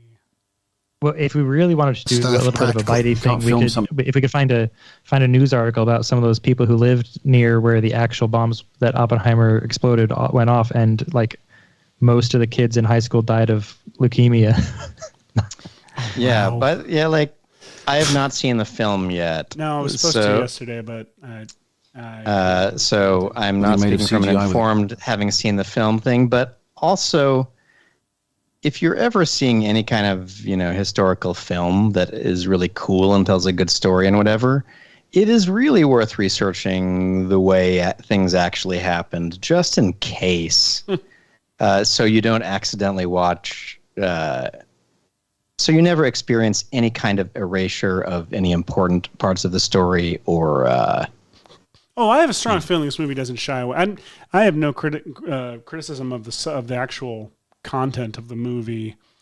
Well, like, I'll put it like, how about the broad idea that where they built Los Alamos wasn't unpopulated, it wasn't uninhabited land. Oh, so wait, really? I didn't know that. So read up on that. Oh, that's a note from a Japanese person talking about a movie with this particular dude. Is that anyway? Do they talk about that in the movie? Do we know? Anyway. Yeah, if like, anyone's look at this. Like, if anyone has seen Oppenheimer, I believe that they, like, granted, like, it becomes I understand that it could become unwieldy from a storytelling perspective to explain how difficult it was to once again tell the story of the slight, like, hey, we need this space for stuff. You're gonna be fine. But then in movies represented like, look at this beautiful empty wilderness. Oh man. Just read a bit. Read a bit. They're not to brush past that important, very important. Sorry. This is the show of tangents. It is. I'm going through VFX and rant. I'm going through I'm going through these clips that we pulled. One of these is some video essay about Nolan and practical VFX. And for some reason, there's B-roll of all these other movies like Wolverine and Mission Impossible. And my stupid brain wants to ruin this video by when he's talking about his movies. Like, I want to cut to like Mission Impossible 3, no CGI, like movies he didn't direct. Top Gun, Fury Road. Max Fury Road, Top Gun. Green Hornet. I kind of love that. Or Green Arrow, whatever that is. Green Lantern. Oh my god. Is that Taika Waititi? No. Yes. Oh my God. Oh, I thought you meant Ryan Reynolds. I didn't know he was in. Wait, Cody Moon is says that also they Taika Waititi? Ryan Reynolds is Taika Waititi? He's very good at motion capture. It's all coming together. They're both very funny people. Boy, this makes so much more sense now. It does. Cody Moon says that in the film they act like the land is owned by Oppenheimer, and then he donates the natives after the test. Yeah, I saw that's someone, definitely how it went down. Someone they said their grandmother lived near there, and 17 out of her high school class of 20 died of leukemia. Jeez. It's almost like there was some radiation nearby. It's almost like there are ramifications of our choices. Yeah. Oh, that was one of our fake. Oh, you there? Movies about science and ingenuity and technological marvels. I don't want computers anywhere near it. That's a good line. That needs to go in here somewhere. Oh, I love that so much. It's so hard. There are so many things that we could do. Oh, it's such a good line, though, because it starts out sounding good, and then it ends up amazingly silly. It wouldn't be authentic. When you do Chris's movies, things that when you... All right. I should go back to you, Hush. What are you doing? I took another bite of my sandwich because I thought you were doing something. Oh, sorry. Oh, speaking of forgetting to eat your food, folks, if you sometimes forget to eat, you may have ADHD. What's that? I said, doesn't matter. What'd you say? Let's go back to making explosions happen. I say if you sometimes forget to eat, you may have ADHD. And then I said, what did you say? Incredible. Yeah. Mm-hmm. It was pretty good.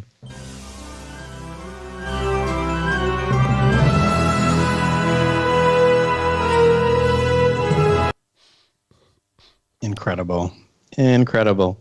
Okay, so what I did was something that I forgot. If you ever have several emitters parented to another emitter, don't just have it move through space, have it rotate in Z.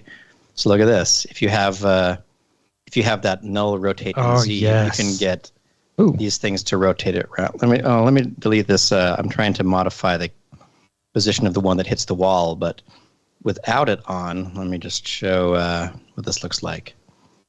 So these three lights that are on the null, and the null spins in Z space while you're gotta get more of this loaded on here. Look at this. It creates this cool twisting helix. Oh, I love that. That is one of my favorite things when you get missiles and they do that little spinny thing around each other. It looks so much cooler. So wild. So I'm getting close to getting this element all right. I just need to split off the one. Hashi, while you're doing your motion tests, it would probably behoove you to set your resolution to auto or half, just to make that's a good point. Things go a little smooth, a little quicker. Let's see, did I switch over? I did switch over to the GPU to do these. You probably should have it on CPU. It's weird. I almost always favor CPU, and then I feel like, okay, never mind. Yeah, CPU was way faster. Dang it. See, GPU usually speeds things up if you have a bunch of sprite images on screen, like a bunch of sprites on screen at once. If it's just cloudlets or sphere particles, almost always. Yeah, good call on the previewing at half. Okay, let's see how close. Now I've got to check on the alignment of one of these missiles has got to end up here, and so I'm missing the mark for that. Can I also make a suggestion? Oh, please. You notice you got a big sweep of light coming down. I'm sure you're going to get to lighting eventually, but the thing to plan for is that there's a big sweep of light across that building. So I feel like you can do like a CC light sweep on one part of the smoke and darken the rest of the smoke. I have no idea. I was going to say just use After Effects lights, put one spotlight there. So you could do that too, and then just because that way it just works. It all depends on whether if you want to do it with real lights. When I lit the thing, what would happen if I did just tell the lighting to be enabled on this? What does it look like? Hey, look at that! So I don't need these lights where they were anymore, but oh, look at that. So that's great. I would put another one. I have some weird stuff going on because of like, I don't remember. I did these, I'd probably put keyframes on these lights really specifically to hit and make glints at certain parts, but I think they can be converted to these purposes easily.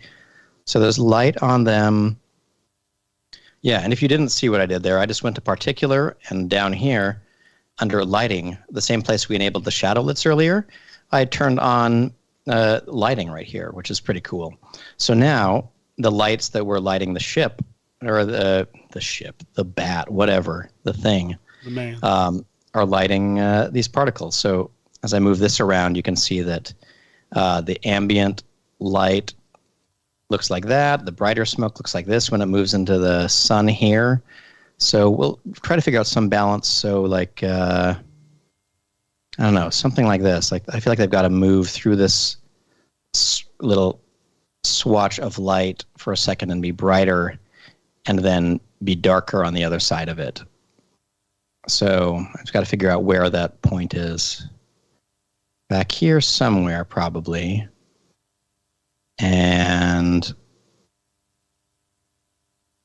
I can probably turn the intensity way down on this, because I don't want a humongous difference between these, because they're going to be all super comped out in the end too. So super comped out. And you'll notice that even the light emitters here are lighting up the smoke, which is cool because they are supposed to be lighting up the smoke. And in fact, if I wanted to, for all of these lights that are the emitters, I could switch them to let's see, what color are they? Oh, they're this weird brown color. Well, if you don't want them to affect the particles because they're too bright, but you're using your brightness to drive the emission, well, there's two things. You could either turn their brightness down and turn the emission up so that the multiplication of brightness of particles per second by brightness remains the same, or you can just flip the visibility of them off in the scene. Yep. Just like and it'll still work as emitters, but I think it will stop. Yep, there you go. So there's two different ways you could go about it. If you wanted to have that light from them, you could do the balancing act I mentioned. And I think if you want them to affect these but not affect your other 3D layers, you can turn these emitters into adjustment layers, and they'll still light up the particles, but they now won't light up. Like if you had a solid in here, it won't get lit by a light that's been turned into an adjustment layer. I hope we all have appreciated tips and tricks with VFX and these so many tips, so many tricks. Let's feather out this little spot of light. Look, oh gosh, Michael and Seth, I am so happy you suggested adding some lighting to the smoke, because I sometimes forget how fun it is to be able to do all these cool things that Particular can do. And if you run this through Supercomp, which you are doing or are going to do? I am going to do. I plan to. How are we doing on time? It's going to all work. It's going to work. It's going to work.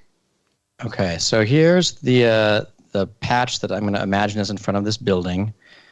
Here are the pieces that are lit by their own missile of fire.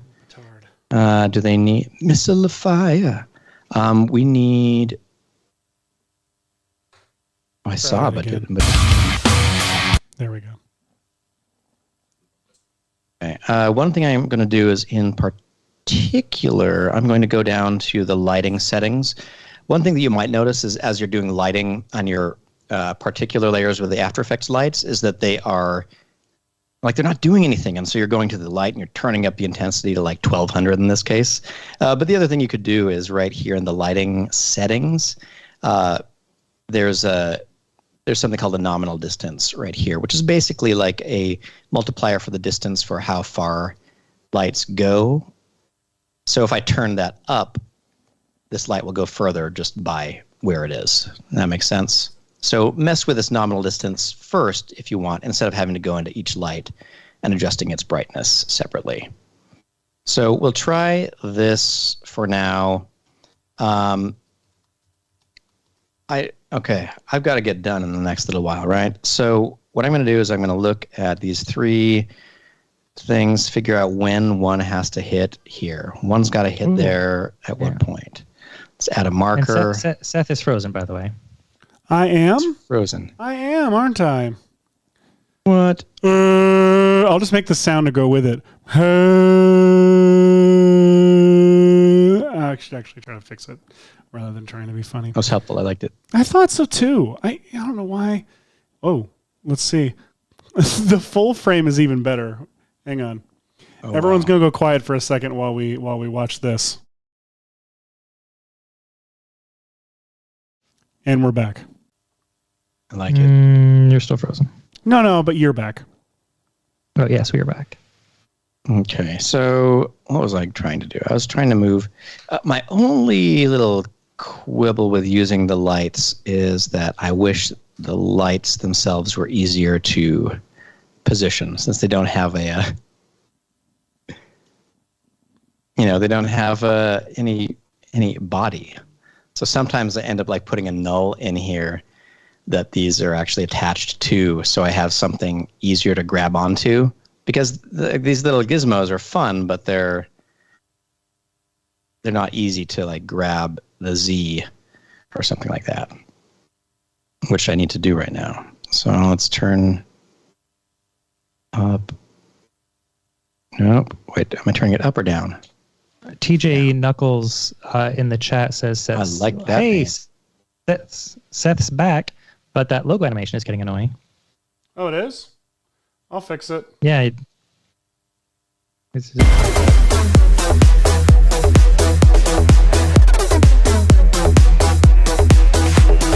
Hashi, what are you going to do next? Oh, yeah. So, it's really lagging on your particles. What's your next step? You don't forget that tip, then you'll be good with whatever you do. Absolutely. Oh, one other thing I think is really important, that if you focus on... When you do this other thing, I think it's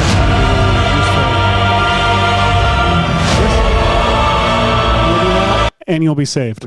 I mean, and that is so important. And I wouldn't go repeating that around too much because now you guys all have that advantage. But can you repeat it one more time, though, just for me?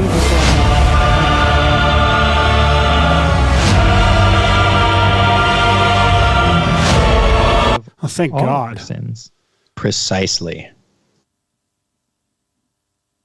Well, that's our show. No, it's not.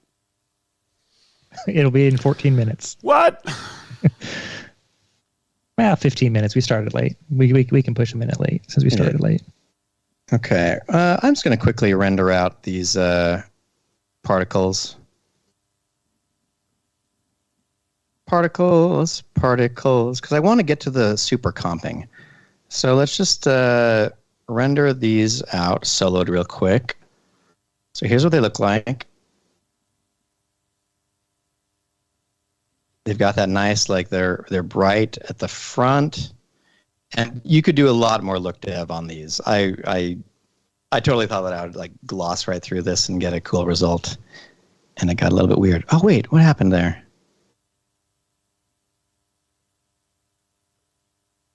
I can't tell if there was. I can't tell if there was a weird skip into shadow.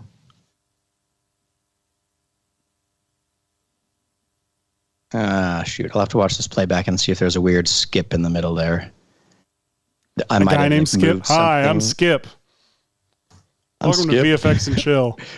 One of the things we like to do on VFX and Chill is anthropomorphize things like generative fill and content-aware fill and make them into characters that we can bring back to the show. Mm-hmm. And yeah, the other day we were talking about... Do we not drop for rendering? We've got one for freezing. We've got one for rotobrush. For rotoing. We've got one for like tracking. We don't usually get that far on the show. No, that's true. That's a good point. Okay, wait. We do have one for this. Pre-render. I don't know if that's useful. I mean, that's a good drop. Yeah. Oh, here's one. We love Chris Bond. I wish he were mine. He's always on my mind, Chris Bond. Okay, frame. It's such a good movie. That drop, I agree. Every time you see that drop plays, I just want to go watch Dungeons and Dragons again. I know, me too. So great. Oh wait, I did something weird. Okay, there was a cached frame in here. No. frame 38. Okay, so here's what we do when a cached frame goes weird. We just go... oh, you made a button for this, which I think is brilliant. I did? Don't you have a button like on your Stream Deck that for which? Purges your... Or in your Worldly panel? I do. Gorgeous. Not only that, it does... so it'll purge... it can purge cache. It can also check the cache and update it with a little status bar here. Which purge the cache, check the cache, is empty right now. Launder the cache. No, it did it again. Yeah. Anyway, that's that. Why? What? Okay, was it the same frame? I'm going to be so mad at you, frame. Okay. Who was it? Okay, if it's frame 38 again. Dink, dink. Yeah, frame 38. What is your deal? Okay. Well, nuts. I've got to go back over to this one. Why on frame 38 does something weird happen? Is that when I turn off this emitter? No.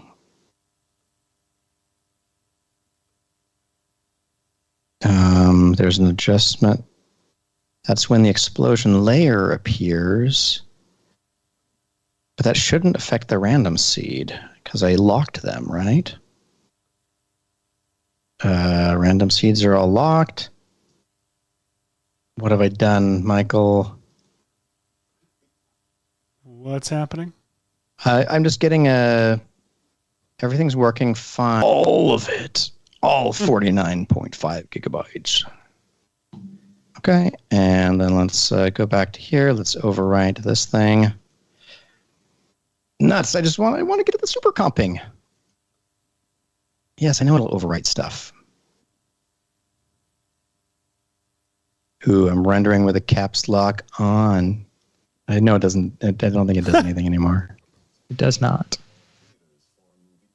But it just feels good. I don't know. It feels like it's going slower now.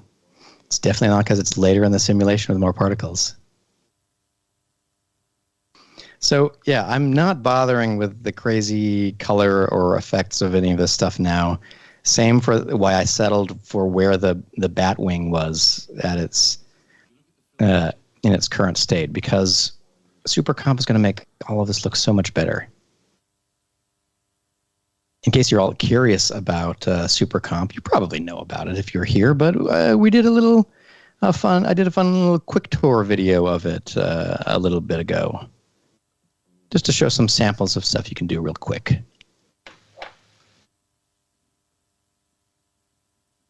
Oh, Bill Hood's asking why there isn't a Supercomp drop, and that's because I keep on telling Seth I'm going to go find my Superman title sequence that says Supercomp that's on a hard drive somewhere, and I never go and do it after the show. That's true. Oh, of course, 88 is saying, please can you tell me, if it's not a secret, what is the origin of all of the Raptors? Please tell me. Origin? It all starts with everyone's favorite stunt performance Scientologist, Tom Cruise. And before that, it all starts with a man named L. Ron Hubbard. No. Tom Cruise. Michael can answer the question with a link to an episode. I think it was our Mission Impossible Jurassic World mashup episode. That's where the idea happened. But it really hit big. Yeah, what happened was back a year ago, there was a joke. I don't know how to put this. When a man and a woman love each other very much, or a man and a man. Anyway, when the movie, the trailer for the new Jurassic Park came out, and then suddenly there's just like raptors everywhere all the time, and it looked like a Mission Impossible movie with like motorcycles riding through exotic cities, but like also dinosaurs. The joke was that there were dinosaurs in places that the dinosaurs shouldn't necessarily be. So there was a VFX and Chill episode called Jurassic Cruise Fallout Kingdom, which kind of started the whole thing, I believe. I think it was that episode. The link for that is in the chat. Right. But it was like, hey, let's replace Tom Cruise in the Mission Impossible trailer with a Velociraptor, and it would be, it'll be funny because there's Velociraptors in places they shouldn't be. This is not a dry telling at all. Hashi and Seth realized that this was going to be a funny thing to do, and something they would enjoy doing. So they started doing more raptors in places, and then kicked off to the whole butt with raptors. Well, and stuff. I will jump in and say, I know that after Mission Impossible, Hashi and I had just discovered that this was a new drug that was very powerful on us. Of literally replacing people with raptors in movies. Specifically, I remember in Mission Impossible, the one that gave us so much joy was any shots where the raptor any shots where the person was wielding a firearm, or any shots where the person we'd be raptorizing, where their back was to us and another character was talking to them. Like they're earnest Velociraptor conversation. Creature, yeah, but they prefer guns. And he and I were then talking that next week, and we're like, this is kind of all I want to do for the rest of my life, is just make raptors with you. And so we got married, and then we said, what should we do on the show next week? And the idea was then we should say we're going to do something, and then just devolve into putting raptors in things, and intentionally do that repeatedly on the show. And West Side Story, I forget whose idea it was the first one where we were like, let's talk about the invisible effects of West Side Story, but then just spend the whole episode putting raptors into it. And then that led to the West Side Story video, which blew up. Thumbnail. Yeah. Yeah, it turns out that, people really like them raptors. People really like them raptors. What time is it? Should we be ending the show? We should just about be ending the show because I didn't quite get to. Actually, has 4 minutes to Supercomp.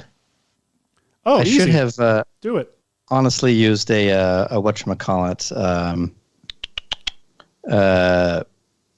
an intersection plane, but instead I'm going to use a mask to hide where the missile goes off.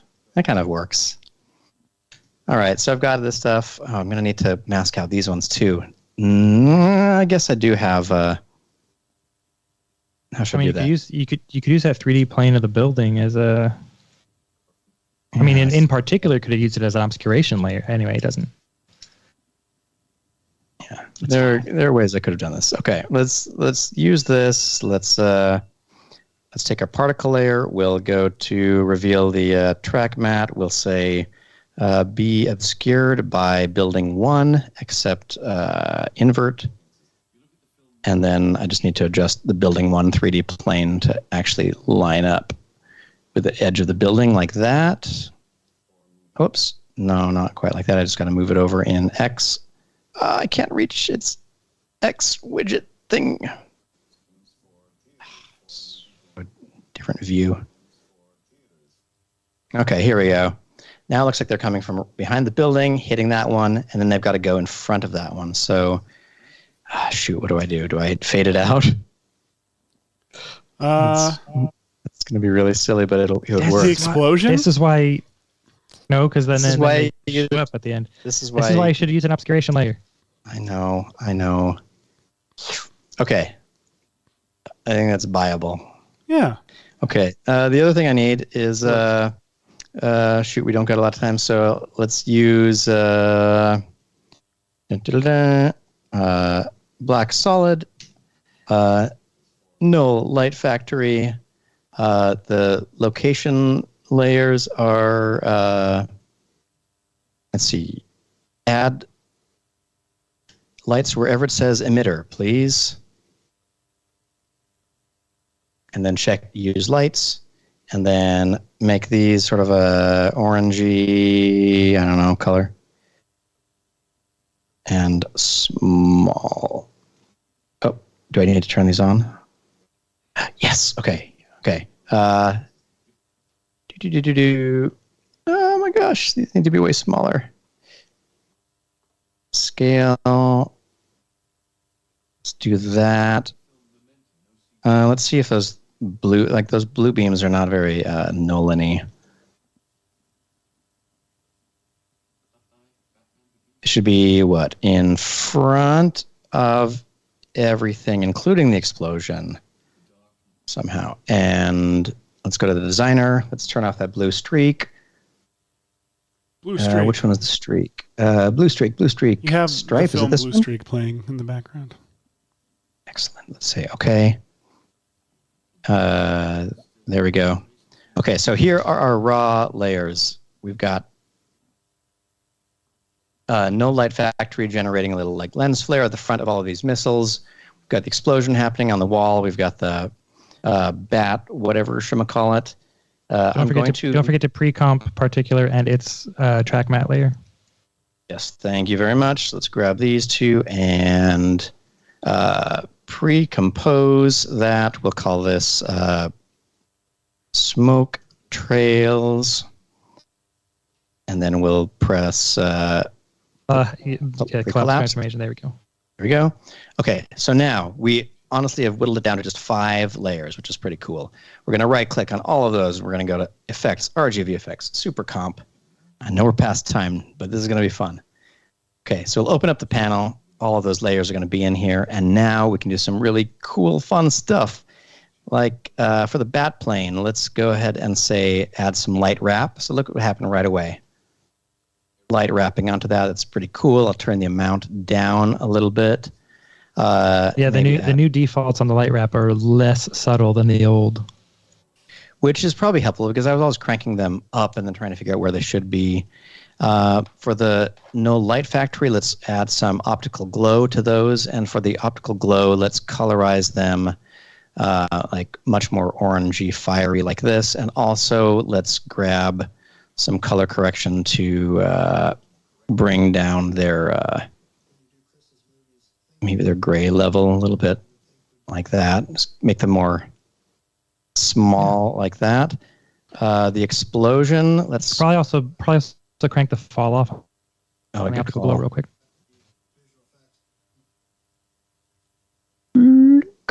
Oh yeah, there we go. Oh, nicer. Okay, the explosion. Let's maybe there's a preset for it. How about? Let's see. Let's convert the layer type to additive, which is one of the cool layer types. Look how much better it looks already.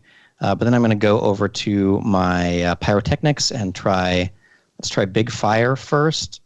That's pretty cool. Let's try Bonfire. And there's also one called Explosion Core. I mean, that feels very appropriate. But for its color correction, I could maybe optimize the black point based on the background. Will that help? Probably not. And then these smoke trails, let's make them look way cooler. Let's go to the smoke trails, and I want them to have some diffusion on them. I want them to have some blur behind. Which would blur? Do I want these to be additive? Probably, right? Or adjustment? Probably additive. We'll do that. And then smoke trails, let's add smoke trails should not be additive. No. Don't do smoke trail. Don't do additive. Use the preset. Make them normal. Turn them back to a normal layer. And go to. Sorry, Michael and I are very passionate about this. Normal layer, and then preset backlit smoke, or any of the. Go down. You want translucent. Open that up. Look at this, of course. Any of those, smoke. And it'll blur stuff behind it. And that might be too much, but it'll be too much, but you can dial it. The haze effect is what you need to dial back the haze and the blur behind. Well, I think you leave the blur behind up because it just blurs what's behind it. But yeah, the haze probably needs to go way, way, way, way down. I think the blur behind I usually cut the blur behind in half. Oh, I'll turn the size of the haze down and the shadow amount up. And then try cutting the blur behind in half, because then what happens with the blur behind is sometimes it makes the background flat behind it in a way you don't want. Mm-hmm. Oh yeah, that size is a little bit big. Because I want a little bit of this stuff, but not all of this. Okay. There we go. Now we're getting a little bit of Thank God we yelled at you. The way that looks. Okay, amount, size, and then let's go to the color correction. What if I said match background here? That's a little better. The white point, so I'm going to try bringing down, bringing back up.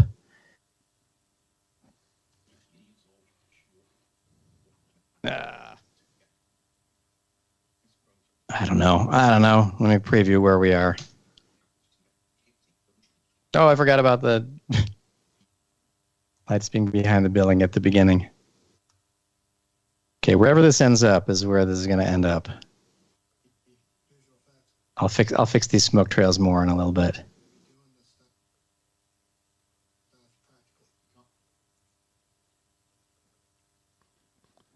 Oh, and what if I added some? I really like how the smoke. Well, you have to do that in the particular. Yeah, we forgot a couple of steps here, but we were trying to achieve the incredible work that DNEG did on the Batman. They spent weeks on the shot, but we're going to do it in 20 minutes. Okay, here we go. So here's our final play-ish through of this quick shot that we created. So not too shabby we probably did this in... Yeah. Just need to keyframe those lights real quick to come on right there. Yeah. Okay, I'll tidy that up for later, but yeah, I'll get it. Here's this. And it's too bad because I didn't even get to, what's it called? Where is it? I swear I rendered it. Face. Maybe I didn't render it. I didn't even get to this shot. Oh, well. Is that a CG Batman? This is CG Batman. I wanted to do an interior... CG Batman. Show him Batman's shirt. Yeah, let me show you all Batman's shirt. Let's see. I swear I rendered this. Did I not? I guess I didn't. Okay, so check this guy out. So this is going to be, I guess, a fun story for another time. I wanted to create one of the interior shots of him, so I grabbed all these weird gizmos and gadgets and projected a cool image of the Christian Bale Batman onto a fairly similar model, which ended up looking pretty cool. This looks a little bit weird now with the lighting because I was trying to push some stuff away from how it originally came. But let me open up the Batman. Batface. So here's the cool Batman digital double right here. But I only had this frame to project onto him, and so it repeats. Is he? So he's wearing. So he's wearing a shirt that features him in this exact moment. I'm not wearing a shirt with my face on it. It's like that part in Hot Fuzz where the grocery store guy is sitting there like in front of the portrait of him doing that. So we start on this, and then you pan up. Amazing. and then So or good. you start on this.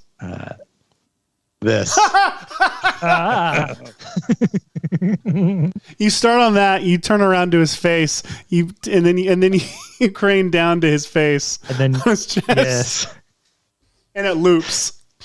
I think we can all agree that the entirety of the show was worth making it to this moment. He's like, I'm Batman. No, I'm Batman. Or is this Batman? I'm not wearing hockey pants. Anyway, we love you all. We do. Please celebrate all of the people who help you in your lives and don't minimize their accomplishments. We're a team, everybody. We're a team. We are the three of us. Everyone, thank you for watching the show this week. We will be back next week. I think we're nearing the end of season 3. Are we in season 3? Yeah. I think so, yeah. Season 3, we're nearing the end of it. So longest season so far. Yeah. Crazy. Y'all are wonderful. Thank you so much. He's right. You are. All right, well, I guess that's it. See you guys next week. Bye. Pay and respect and credit your VFX artist. Bye.